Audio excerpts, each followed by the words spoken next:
بسم الله الرحمن الرحيم. السلام عليكم ورحمة الله وبركاته. أهلا بكم حبايبي متابعين الحلوين.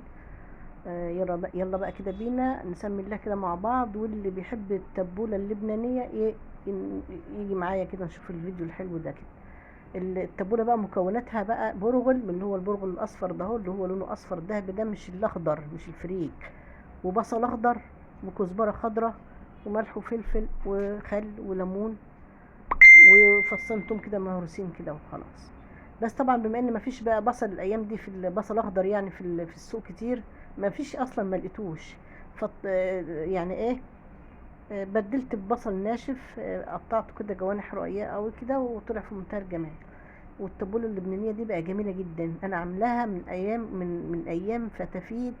كنت بتفرج على قناه فتافيت كده، وكان في شيف لبنانيه كانت بتعملها وكانت بتعجبني قوي، بعملها وبحبها اصلا، بنحبها اصلا وجميله، لانها فيها مزازه كده وطعم مميز حلو قوي. هتعجبكم ان شاء الله.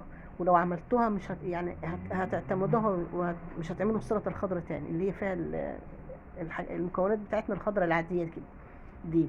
لكن السلطه التبوله دي حلوه قوي، حلوه قوي قوي، هتعجبكم.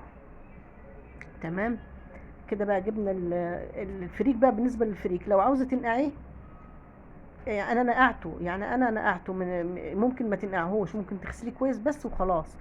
لكن عشان هو يبقى قاسي شويه يعني تحت كده، يعني في السنان كده وبتاع، فايه انقعيه شويه لمده 5 دقايق 10 دقايق كده، يبقى حلو قوي برده، يبقى جميل قوي.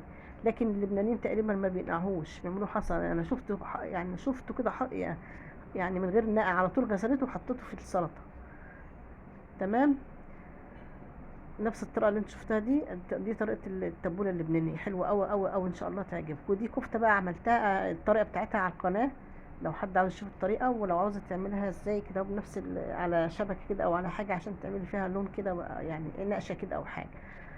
تمام كده. وبعدين هنعمل بقى ايه، سندوتشات كده حلوه قوي مع نفسي بقى، مع السلطه مع التبوله. انا يعني بقى مع التبوله دي عملت كفته كده. فيديو خفيف ظريف كده، ان شاء الله هيعجبكم. طريقه التبوله اللي فيه حلوه قوي. بس كده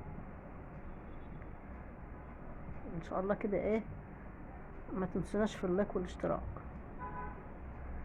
شكرا. تمام.